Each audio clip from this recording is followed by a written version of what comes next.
এই চট্টগ্রামের সন্তান হাবিলদার রজমালির নাম কেউ বলে না, ইতিহাস থেকে নাই করে দিয়েছে। আপনারা তার নাম শুনেছেন?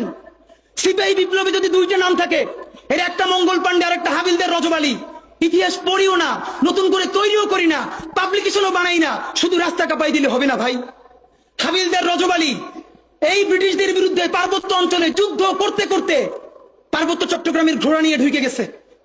একটা সময় সঙ্গীহারা হয়ে গেছে, ব্রিটিশদের কাছে জীবন দিবে না, এই জন্য তিনি চিরতরে পার্বত্য চট্টগ্রামের ভিতরে ঢুকে গেছে, আর ব্যাক করেন নাই। তিনি মনে করেছেন যুদ্ধ করতে করতে প্রয়োজনে হারাইয়া যাব, তবুও আমার স্বাধীন জীবন ব্রিটিশ বেনিয়াদের কাছে হত্যা হইতে দিব না। সেই হাবিলদার রজমালির সন্তান এই বীর চট্টলা। আমাদের ইতিহাস তো আমরা জানি না। দেখেন, সেই বিপ্লব যখন হারিয়ে গেল, আপনারা জানেন কিনা, ইতিহাস বলে বাংলাদেশে বড় বড় গাছে এমন কোন ডাল ছিল না গ্র্যান্ড ট্রাঙ্ক রোডে, যেই গাছের ডালে ডালে সিপাহী বিপ্লবের যেই সব সৈনিক এই বিদ্রোহে অংশ নিয়েছিল তাদেরকে ঝুলিয়ে ফাঁসি দেওয়া হয়েছে।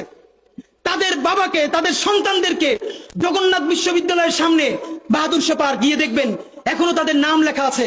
আগে ছিল ভিক্টোরিয়া পার্ক, পরে আমাদের বাহাদুর শাহের নামে করা হয়েছে। গিয়ে দেখবেন প্রকাশ্য দিবালোকে গাছের সাথে ঝুলিয়ে আমাদের বিপ্লবীদেরকে ফাঁসি দেওয়া হয়েছে। শুধু তাই না, 5 দিন 7 দিন ধরে সেই লাশ ঝুলিয়ে রাখা হয়েছে, যাতে মানুষ দেখে শিক্ষা পায় আর কেউ কোনোদিন ব্রিটিশদের বিরুদ্ধে বিপ্লব বা বিদ্রোহ করতে না পারে। দেখেন, বিপ্লব জিতে যাওয়ার আগে আমরা যখন সামান্য ভুলে পরাজয় হয়েছে, আমাদের লাশ গাছে গাছে ঝুলেছে। এরপর মুক্তি আসতে আরো 100 বছর লেগেছে। 1857 সালে মুক্তি আসতে পারত। আপনারা নিশ্চয়ই জানেন 1757 সালের পরে 1857 সালে এই 100 বছরেও ব্রিটিশরা আমাদেরকে যেই ক্ষতি করতে পারে নাই, 1857 সালে মহাবিদ্রোহে আমাদের পরাজয়ের পর তার 1000 গুণ ক্ষতি তারপরে তারা করেছে। আমাদের সমস্ত সম্পদ ধ্বংস করে দিয়েছে। যারা জমিদার ছিল সেই মুসলমানরা তাদেরকে কৃষক বানিয়ে দিয়েছে। শুধু কৃষক না, ভূমিহীন কৃষক বানিয়ে দিয়েছে। ভাইয়েরা আমার, এই জুলাই যদি এটাকে বিপ্লবে পরিণত করতে না পারি, চূড়ান্ত যোগ্যতা অর্জন করে যদি এটাকে চূড়ান্ত পিকে যেতে না পারি, সামনে বাংলাদেশে আমাদের জন্য ভয়াবহ সে আর একটা সিপাহী বিপ্লবের করুণ প্রতি অপেক্ষা করছে। আপনারা অনেকে ভাবতেছেন এইটাও কি সম্ভব? জামাতের ভাইয়েরা অনেকে বুঝে না, বলে কি করে সম্ভব? মনে করাই দেই, শহীদ নিজামী মুজাহিদ সাহেবেরা মন্ত্রী হিসেবে সর্বশেষ যখন সম্ভবত 2006 বা 2007 মন্ত্রী ছিলেন, বলেন তো তার কয় বছর পর তাদেরকে ফাঁসি দেওয়া হইল? 10 বছরও লাগে নাই। রানিং ফুল মন্ত্রী ছিল, লক্ষ লক্ষ মানুষ তাদের সাথে ছিল, তাদের মন্ত্রণালয় একটা পয়সার দুর্নীতি বের করতে পারে নাই। 10 বছরের মধ্যে মন্ত্রিত্বের পর তাদেরকে ফাঁসি দেওয়া শুরু হয় নাই, তাদের সন্তানরা তাদের জানাজাটা পর্যন্ত পড়তে পারে নাই। সংখ্যা দিয়ে হয় না ভাই, কোটি কোটি মানুষ দিয়ে সবকিছু হয় না। আজকে আপনারা প্রথম আলোর বিরুদ্ধে বলেন, এই যে আসার সময় বলতেছিলাম শায়েকরে, প্রথম আলোর প্যারালাল কাছাকাছি একটা পত্রিকা কি আমরা দাঁড় করাইতে পারছি?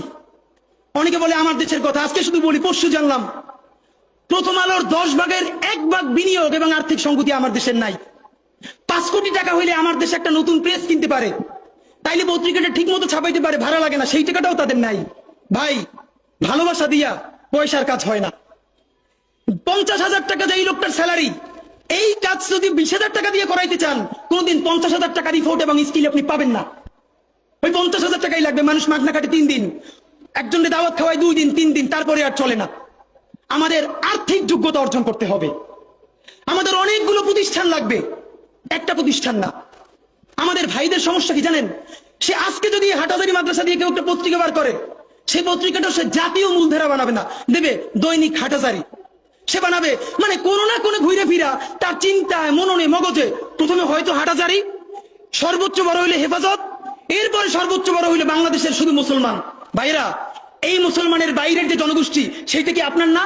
আপনি ভাবেন এই দেশের আপনি প্রধানমন্ত্রী, তারপরে ভাবেন আপনার জনগোষ্ঠী কারা, আপনি সেরকম চিন্তা করেন। সুতরাং আমি কথায় অনেক ভুলভ্রান্তি বলতে পারি, কিন্তু বিশ্বাস করেন আমার কলিজে চিল্লেও আপনারা শুধু যেটা পাবেন সেটা হইল আমি চক্ষু বন্ধ করে দেখতে পাই।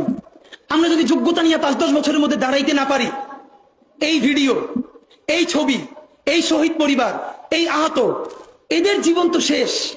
এদের পরবর্তী জেনারেশনকে পর্যন্ত কি ভয়ানক গণহত্যার শিকার হইতে হবে আমরা চিন্তাও করতে পারতেছি না। সুতরাং বাংলাদেশের স্বাধীনতা, সার্বভৌমত্ব, বাংলাদেশের ইসলাম এবং মুসলমানকে বাঁচাইতে হইলে আমাদেরকে তুমুল যোগ্যতা অর্জন করতে হবে। এই মাদ্রাসা শিক্ষিত জনগোষ্ঠীর মধ্যে হাজার হাজার ছেলে লাগবে যারা সিএনএন আল জাজিরায় তুমুল ইংলিশে বলতে পারবে, তাকে যে জঙ্গি বলা হয়, মিথ্যে ট্যাগ দেওয়া হয়, এটাকে ডিবাং করতে পারবে সেই ইংলিশে এবং অবাক করার মতো ফ্লুয়েন্ট ইংলিশে। এই যোগ্যতা আমার লাগবে।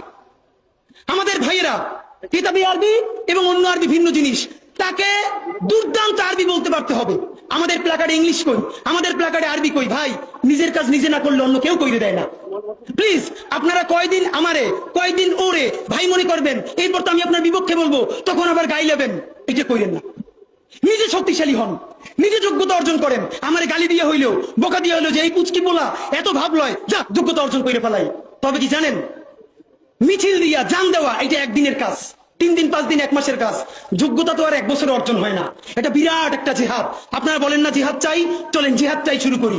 সেই জিহাদটা হইল একজনের সব পড়ার দরকার নাই। এই দেশে আমাদের অনেক মাশাআল্লাহ আলেম হইছে, আলেমদের মধ্য থেকে এখন আইটি উদ্যোক্তা লাগবে, বুলধেরান মিডিয়া লাগবে। আমার যে 8,000-এর ছেলেটা এখন পড়ে, চলেন সে আজকে জিহাদ ঘোষণা করি, আগামী 5 বছর পর, আগামী 10 বছর পর আমি এমন প্রতিষ্ঠান গড়ে তুলবো যে এটা শুধুই ইসলাম আর মুসলমানের প্রতিষ্ঠান না, এটা আবমর বাংলাদেশের প্রতিষ্ঠান হবে। আর দেখেন, যতবার ইসলাম কায়েমের কথা বলি, তার আগে যদি ইনসাফ কায়েমের কথা বলতাম, আমার হিন্দু অন্য ধর্মের ভাইরাও তো সাথে পাইতাম। কেন? ইনসাফ যদি রাষ্ট্রে কায়েম হয়ে যায়, তাহলে 80% ইসলাম তো এমনিতেই কায়েম হয়ে যায়। তাহলে আগে আসেন ইনসাফের রাষ্ট্র বানাই, যে ইনসাফের রাষ্ট্রে সকল ধর্ম, বর্ণ, নারী, পুরুষ আমাদের অংশীদার হবে ইনশাআল্লাহ।